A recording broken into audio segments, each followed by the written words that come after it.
성경으로 신앙 고백하겠습니다. 전능하사 천지를 만드신 하나님 아버지를 내가 믿사오며 그 외아들 우리 주 예수 그리스도를 믿사오니 이는 성령으로 잉태하사 동정녀 마리아에게 나시고 본디오 빌라도에게 고난을 받으사 십자가에 못 박혀 죽으시고 장사한 지 사흘 만에 죽은 자 가운데서 다시 살아나시며 하늘에 오르사 전능하신 하나님 우편에 앉아 계시다가 저리로서 산자와 죽은 자를 심판하러 오시리라.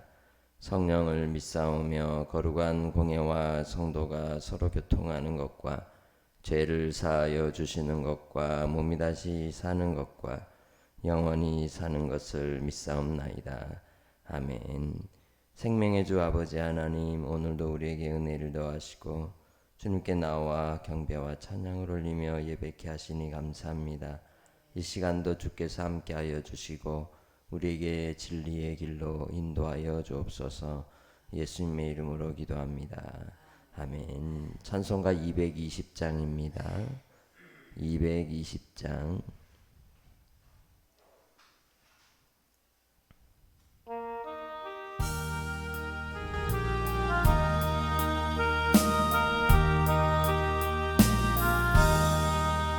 사랑하는 주님 앞에 형제자매 한자리에 크신 은혜 생각하며 즐거운 찬송 부르네. 내 주 예수 복을 받아 모든 사람 내 몸같이 환난 근심 위로하고 진심으로 사랑하세.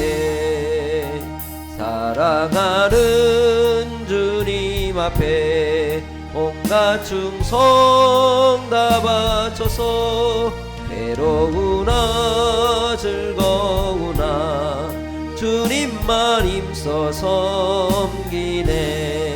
우리 주님 거룩한 손 제자들의 발을 씻어 남 섬기는 종의 도를 몸소 행해 보이셨네.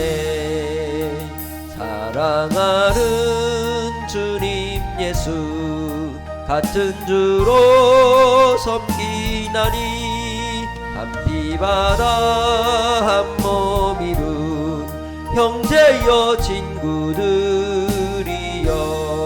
한몸같이 친밀하고 마음으로 하나 되어 우리 주님 크신 뜻을 지성으로 준행하세.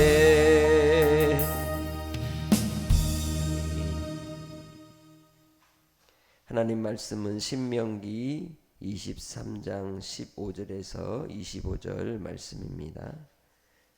신명기 23장 15절에서 25절입니다.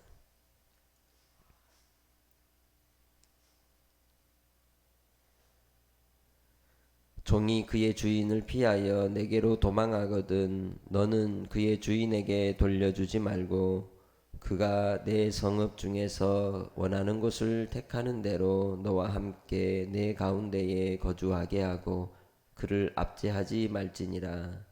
이스라엘 중에 창기가 있지 못할 것이요 이스라엘 남자 중에 남창이 있지 못할지니 창기가 번 돈과 개 같은 자의 소득은 어떤 서원하는 일로든지 내 하나님 여호와의 전에 가져오지 말라. 이 둘은 다 내 하나님 여호와께 가증한 것임이니라. 내가 형제에게 구워주거든 이자를 받지 말지니 곧 돈의 이자 식물의 이자 이자를 낼 만한 모든 것의 이자를 받지 말 것이라.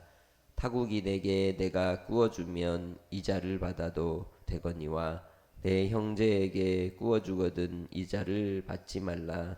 그리하면 내가 내 하나님 여호와께서 내가 들어가서 차지할 땅에서 내 손으로 하는 범사에 복을 내리시리라.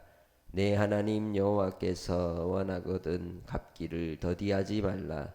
내 하나님 여호와께서 반드시 그것을 내게 요구하시리니 더디면 그것이 내게 죄가 될 것이니라.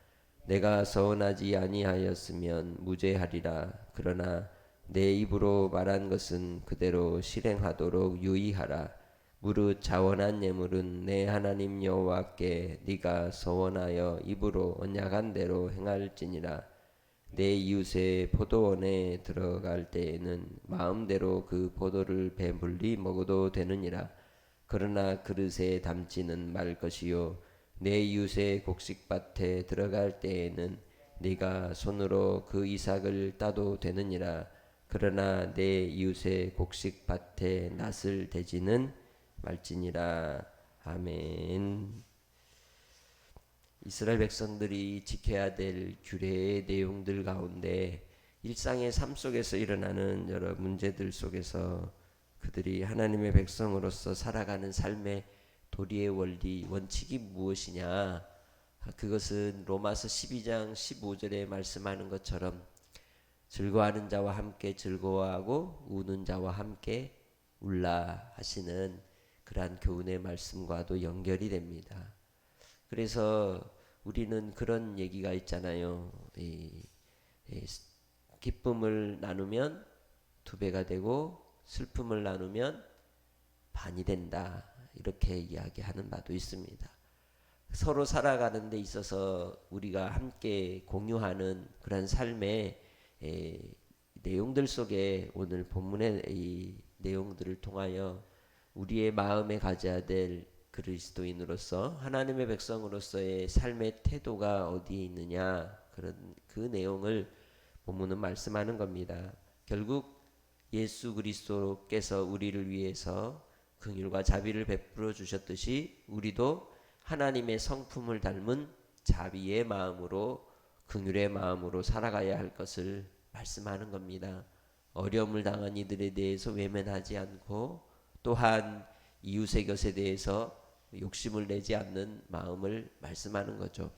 야고보서에서도 말씀하는 것처럼 이 우리의 마음에 있는 이 정욕에 의해서 우리가 끊임없이 시험거리가 오고 올목거리가 오는 것이죠. 그래서 본문에 나오는 말씀의 15절에는 바로 종이 주인을 피하여 도망했을 때의 문제입니다. 그를 주인에게도 돌려보내지 말라고 하시죠. 왜 그렇습니까? 그 종이 피해서 도망한 이유가 있겠죠.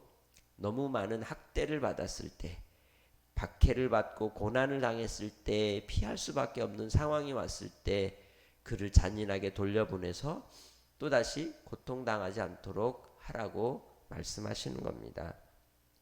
16절 말씀을 통해서 보면 성읍에 원하는 곳에서 택하는 대로 그와 함께 너의 가운데 거주하게 하고 압제하지 말라고 말씀합니다. 이때에 이 종이라고 하면 주인과 종의 관계가 어떻게 설정이 될까요? 포로가 되어서 끌려온 이들도 있을 테고, 또 여러 가지 이유로 삶의 궁핍함 때문에 가산을 다 탕진하고 살 수 없어서 어떤 사람의 종으로 들어가 희년을 기다리는 이도 있을 것입니다. 형제된 자들일 수도 있는 것이죠.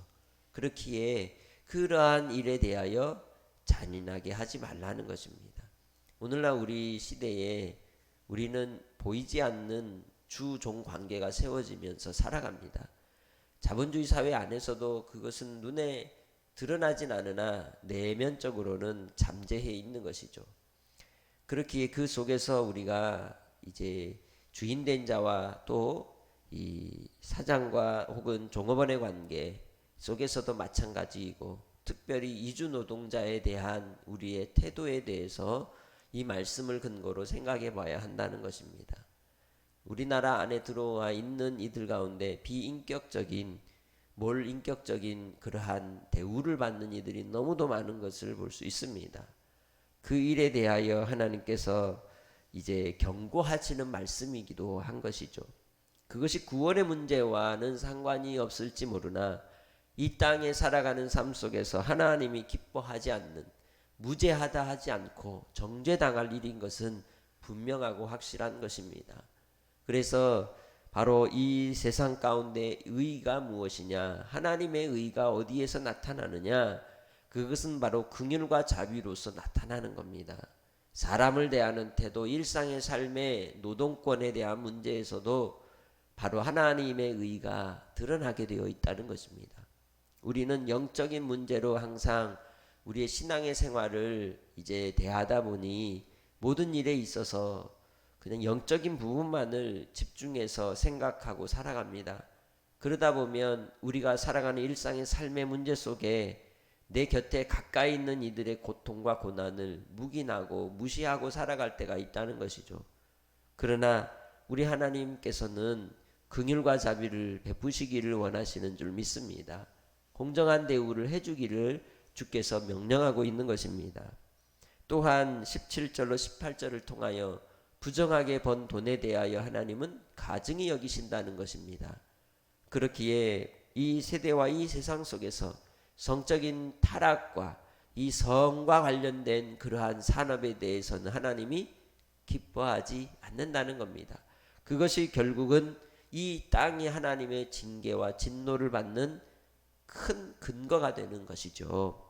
하나님께서는 성결하고 거룩한 백성으로서의 그 나라의 온전함을 이루기를 원하신 것입니다. 이스라엘 백성들이 가나안 땅에 들어가서 해야 될 일들 가운데 정직하게, 그리고 그 수고한 땀의 대가로서 바로 살아가기를 주님이 기뻐하셨던 것입니다. 그리고 또한 하나님의 백성들은 성적으로도 거룩함을 지키며 성결하게 살아가야 할 것을 명령하고 있는 것입니다. 하나님 앞에 우리가 우리의 삶을 통하여 드려지는 우리의 신앙의 모습 속에서 흘리는 땀방울의 결과 속에 하나님 앞에 감사하며 어려움 속에서도 주시는 은혜를 따라 승리하는 믿음의 권속들이 되시길 주의 이름으로 축복합니다. 그래서 19절로 20절을 통하여 형제와의 관계 속에서 어려움을 당한 이들에게 빌려주는 그러한 이제 것들에 대하여 이자를 받지 말라고 말씀합니다. 그것은 곧 하나님께 구워주는 것과 같기 때문입니다. 우리가 어려움을 당한 이들에 대하여 외면하지 말 것을 말씀하는 내용이기도 한 것이지요. 하나님께서는 이 모든 일에 대하여 행할 때에 20절의 마지막에 말씀하는 것처럼 내 손으로 하는 범사에 복을 내리시리라. 할렐루야. 하나님께 대하여 하는 것처럼 한다면 복이 임한다는 겁니다. 죽게 하듯 하면 하나님께서 그를 위로하시고 또한 복되게 인도하여 주실 줄 믿습니다. 뿐만 아니라 이러한 태도가 하나님께 대하여서도 마찬가지라는 것이죠. 우리가 마음에 품은 바 하나님께 서원하는 것이 있다면, 결심하고 하나님께 드리기로 기도한 것이 있다면, 그 자원하는 마음에 대하여 기쁜 마음으로 했다면 그 일을 더디하지 말고 바로 즉시 갚을 것을 말씀합니다. 하나님께서 요구하신 것이 아니라 누가? 내가 하나님께 자원하는 마음으로 드린 그 심령을 따라서 주께서 그 마음에 기뻐 받으시는 바대로 언약을 따라 맺은 그 결심이 뒤로 물러나지 않도록 하나님 앞에 드릴 것을 말씀합니다. 그것은 바로 서원하는 예물이기 때문인 것이죠. 살다 보면 우리가 그런 마음들이 감동이 올 때가 있어요. 그죠? 저도 그러고 우리 한 사람 한 사람이 다 그렇습니다. 그러나 그 속에서 우리가 잊지 말아야 될 것은 우리는 하나님 앞에 자녀라는 것입니다. 드림받으면 또한 하나님이 뭐 하실 것이다? 갚아주실 것이다. 하나님께서 은혜를 더하여 주실 것이라는 것을 기억하고 복된 삶으로 항상 자원하는 믿음의 성도들이 되시기 바랍니다. 또한 이웃의 포도원에 들어갈 때, 이웃의 곡식밭에 들어갈 때 추린 사람, 또 이제 그 밭에서 이제 이삭이나 포도를 먹을 때에 배불리 먹어도 된다. 그러나 뭐 하지는 마라. 그릇에 담아오지 말고 또 이제 낯을 내서 거둬들이지 말라. 그것은 뭐가 되는 거예요? 소득이 되는 것이죠. 남의 것을 이제 탐하는 것이 된다는 것이죠. 들어가서 먹는 건 된다는 겁니다. 그러나 가져오지 말라고 말씀합니다. 가장 기본적인 사람과 사람과의 관계 속에서 일어나는 소송의 문제에 있어서의 기본 기준, 근거가 되는 것을 말씀합니다.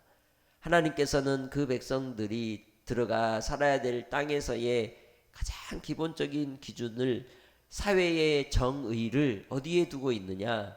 자비와 긍휼에 두고 있음을 우리가 알 수 있습니다. 이 시대 속에서 우리는 어떤 감정적인 이런 반응 속에서 어떤 사람들에 대해 잔인하게 법적인 제재를 요구하는 것은 온전한 올바른 법이라고 말할 수 없습니다. 하나님께서 우리를 통하여 이 땅에서 살아가는 삶의 원리와 원칙 속에서 우리는 오직 주의 말씀을 따라 긍휼과 자비로서 이웃을 사랑하고 하나님을 사랑함으로 아버지의 의가 이 땅에 이루어지는 삶을 살아가시기를 주의 이름으로 축복합니다. 살아계신 아버지 하나님 감사합니다. 오늘도 한날의 삶 속에서 주께서 우리와 함께하여 주시고 주의 약속하신 바 아버지 하나님의 선하심을 드러내 주시옵소서.